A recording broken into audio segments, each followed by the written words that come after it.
Perfeccionista, meticuloso y autodidacta, así es Arturo Elena, capaz de crear sobre el papel todo tipo de tejidos: cuero, terciopelo, seda, piel. Encontró en los rotuladores calidad y eficacia.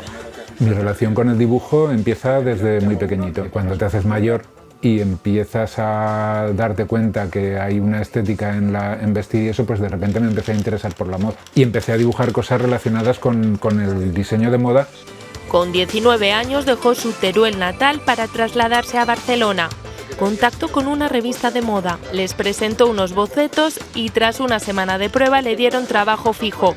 Eso le llevó a Sevilla, donde conoció a Victorio y Luquino. Afinidad y química de inmediato. Vieron en algún momento que yo tenía una facilidad para el dibujo y llegó un momento que empezaron a necesitar imagen para...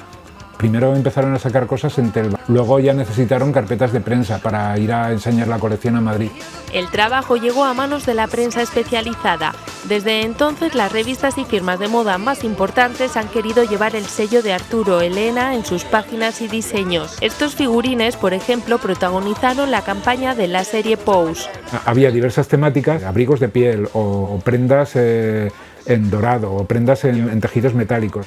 Éxito que no le ha alejado de su tierra. Está muy cerca de Madrid porque me permitía estar donde quisiera, hacer el trabajo y enviarlo, y aparte, por supuesto, porque me encanta Zaragoza. Más de 3 décadas de trabajo que le han valido para convertirse en el maestro español de la ilustración de moda.